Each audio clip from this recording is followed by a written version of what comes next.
Hello, ladies and gentlemen. This is Ron Doyle with you on Maryland's Eastern Shore. I'm a master electrician. I want to do a little walkthrough of this 2,700 square foot house in Princess Anne, Maryland that I wired up.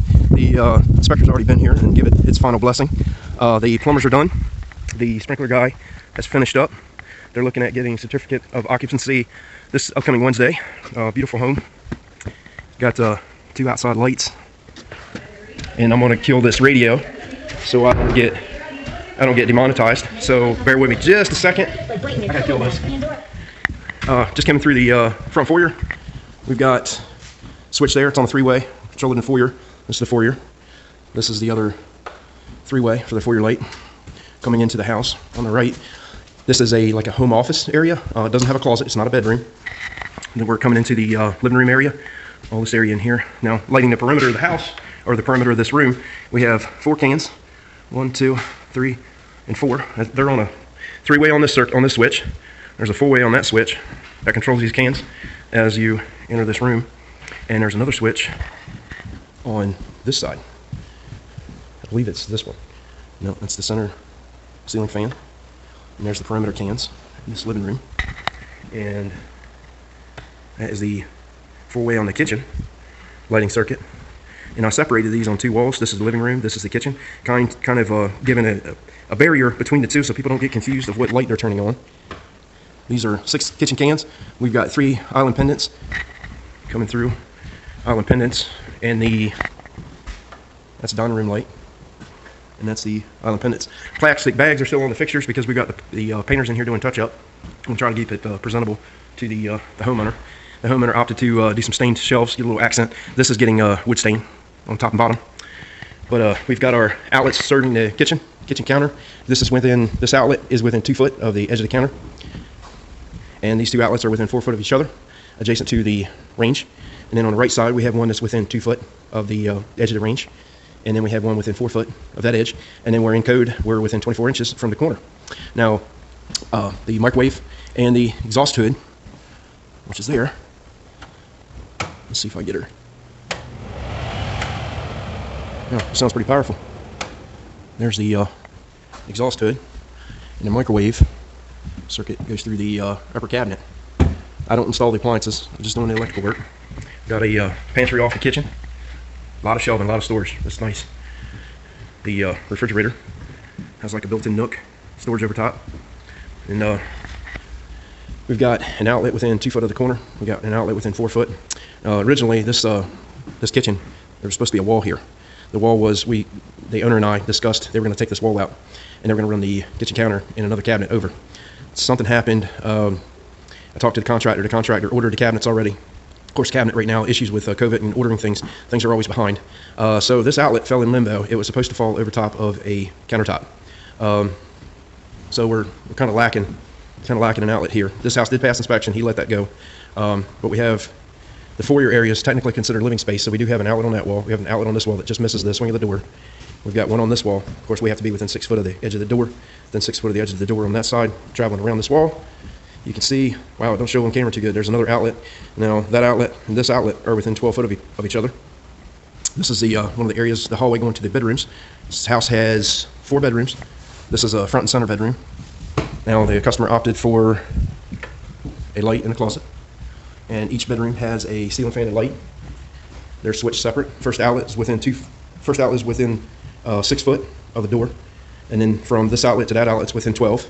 That outlet to that outlet's within 12, and from that outlet should be another one right down there.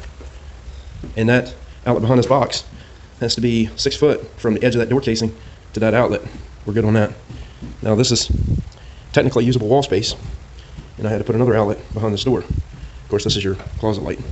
Coming out into this hallway has got some length to it, so from here to here is considered walkable hallway, and you have to have a designated outlet for convenience. That one will account for this hallway. I give them an extra one. There's another one right here. Great for lighting the hallway area. This is a hall bathroom. Got a double bowl sink. Painters are still working. Got a toilet and a one-piece shower. Got dual vanity lights. We've got lights on the first switch, exhaust fan, inlet combo on the second switch.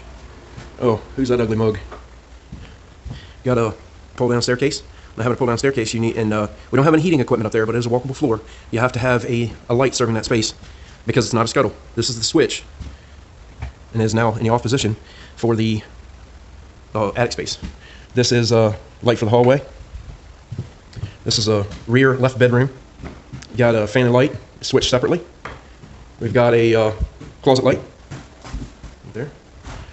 This wall space is over 24 inches wide, and you also have to have one within 6 foot from the edge of the door. This serves this wall. You have to have another outlet 6 foot adjacent from the edge of that trim to this one. We're within 6 foot. Now from that outlet to that outlet, we're within 12. That outlet to that outlet, we're within 12. And then from there to there, we're within 12. Now this outlet also has to be within 6 foot from the trim, or the edge of the door, however you want to look at it, to that outlet. We're within 6 foot. All this stuff is usually picked out from the inspector during the rough-in phase. The inspector I got is George Landing. It's MEI, Maryland Electrical Inspections. We just came into the front left bedroom. Got fan and light switch separate, got closet light, got a outlet serving this wall. Got to have an outlet within 6 foot of the trim on that door. Now you have to have an outlet within 12 foot from that outlet to that outlet. That outlet and that one right there are fairly close. Another outlet to that one needs to be within 12. That one to that one needs to be within 12. And of course, like all the other bedrooms, this outlet to the corner of that trim or the edge of that door, however you want to see it, has to be within 6.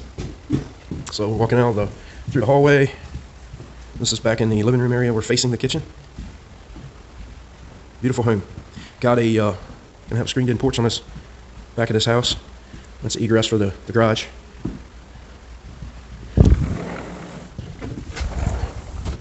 Now, the back of the house, they've got the septic on the left rear corner of the house.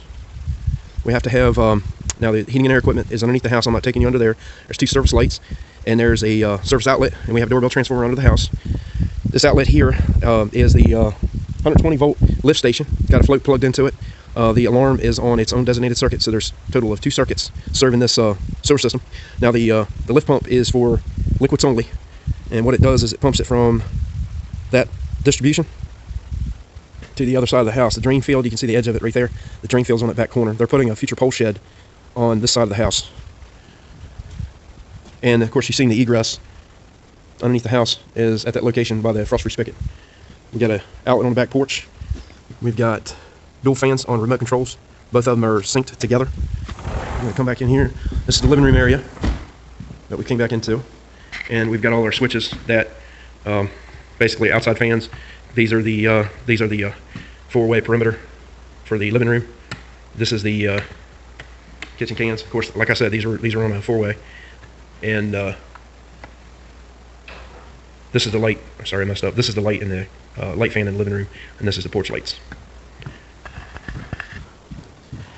And this is, like I said, this is the this location here. We're getting ready to go into the hallway, master bedroom, half bath, utility room.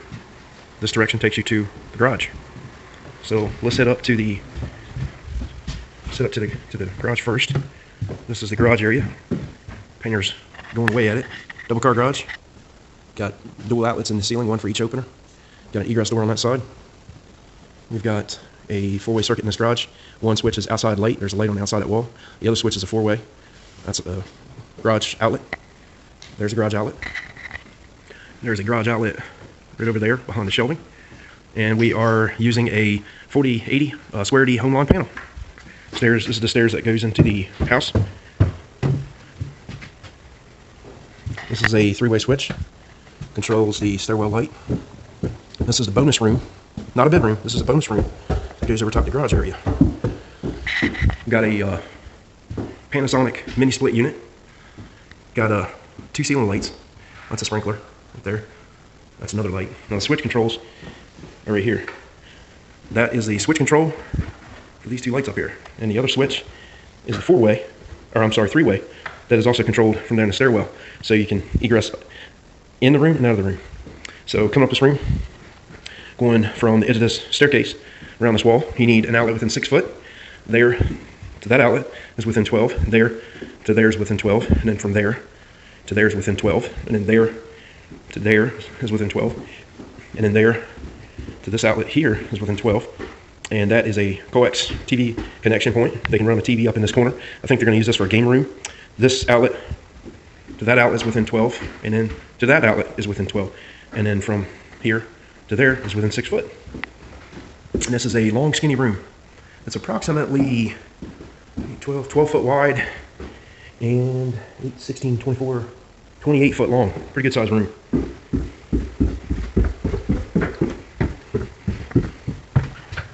This is the mudroom. They're going to put a freestanding bench here. It's still considered livable space because it has a designated name as a mudroom. There's a receptacle there, receptacle there. Technically, this is considered hallway. So I have a serviceable outlet, convenience outlet, right here. This is the half bath. You got switches on this side. This is the vanity. I always make that as the first switch. Second switch is the exhaust fan and light. They're Brom 678 model. Of course, you got your toilet. Well, this is of course, this is the hallway area. This is the utility room. Got a 50-gallon water heater, big boy. The customer opted for a nice folding table. This was a really classy touch. I love it. Got a hanging rod. She's using this as more of a folding table. Got some cabinets. So serving this countertop area, we've got GFI. Arc fault, because of COVID restrictions, arc fault, combination arc fault GFIs were running short, so I put arc fault in the panel, GFI at the location. And that outlet also protects the washing machine outlet because we're in a utility room. I've had the plumbers and other people ask me why I set these outlets so high in utility rooms. I've been in houses and I've seen these so low behind the dryers catch fire. I want to visually see this. I want to see if there's any problems or heat distortion, and I prefer this at a higher level. I've also been in houses where the dryer discharge box, which you get your hot supply, your cold supply, and your discharge in, I've actually seen, these hoses are only designed for 10 years of use. Most people don't know this. I've actually seen these swell up and burst. And being so far behind a washer and a dryer, you can't do a daily inspection on it to see if there's any stress on this hose. I prefer these at a higher level, but our plumber, he sets all these at the same height. Not my gig. Got a mud sink, and this is a sprinkler system. You got incoming water. Now this house has got domestic water and a sprinkler system. You got a valve. All this has been inspected. Comes up into your manifold system. And this particular house, I don't have to link it to the smoke detectors. And this is Reddish Fire Protection Services, LLC. We got the light switch for this room right here. We got nice bright overhead light. That's an LED flat panel. Now this is the walking into the master bedroom. We've got a fan and light, and they're switched separately. The first outlet is going to be from the edge of your door casing within 6 foot. We have a coax TV connection, which is within, there's no code on that, that can be anywhere, but I group it normally in the same bay. So if you look at my outlets and where my stud would be here and here. So if anybody were to ever choose to put an in-the-wall TV box and run their cabling, they can run their cabling in this cavity. That's why I choose to keep it into the same bay. Now from this outlet to that outlet, you're within 12. That one to that one, you're within 12. And then this one over there by the window, you're within 12. Now, you got another outlet that's within 12 on this corner. Now this outlet has to be within 6 foot of the edge of the door casing. This is another usable wall. And that outlet has to be within 6 foot of the edge of that door casing, and it has to be within 6 foot of the edge of that door casing. I got away with one outlet. This is the, got the master bathroom. This is the master shower. This is a nice appealing option that I talk customers into, of putting a switched overhead light into the shower. She's got a little wall niche for soap bottles of soap. And this particular light, where it's over top of a shower, has to be protected by GFCI. And I've got that GFCI that feeds this room is over here. And they've got a his and a hers vanity set up. I think this is his, and this is her vanity. And obviously you can tell hers is the bigger one. The woman always gets the bigger vanity. Ain't that right, fellas? And this is the closet. And I'm gonna keep my words proper. This is the poop room, and it's got other names too. It's served with a separate exhaust fan light. They're wired together on one switch. Your switch is over there. You got outlet, and that switch controls the light over top of the shower. This first switch coming in is the vanity lights. These two vanity lights, there and there, are linked together. The second switch that you see on the right side is the exhaust fan light. They're linked together. This is a closet off the master bathroom, and she opted for dual overhead lights. And doesn't look like the carpenters are finished yet. There's a lot of shelving that goes in here. This is a nice big closet, and they didn't want the outlet in this room. It wasn't code requirement, but your switch is right here. Turns the light on, and I'm not going to turn that off because the painter's doing his thing. Here's the look at the master shower. This is what they consider a wet shower. It's all ceramic tile. The cleaners haven't cleaned it yet, so it's a little bit dirty. It's got a it's got an overfilm that needs to be cleaned off. That is an awesome option to put a window in a shower. Got glass, heavy duty glass door. But this is a walkthrough of what you can expect to see on a brand new custom house. And like I said, My name is Ron Doyle. Hopefully you all thought this was informative to see a trim out in the trim out phases. It's already passed inspection, and we're good to go. CO should be on Wednesday. Customer's happy. I'm happy. Contractor's happy. Look, if you all thought this was informative in any way, please like, share, subscribe. And it didn't cost anything to subscribe. But look, I wish you all a wonderful, blessed day.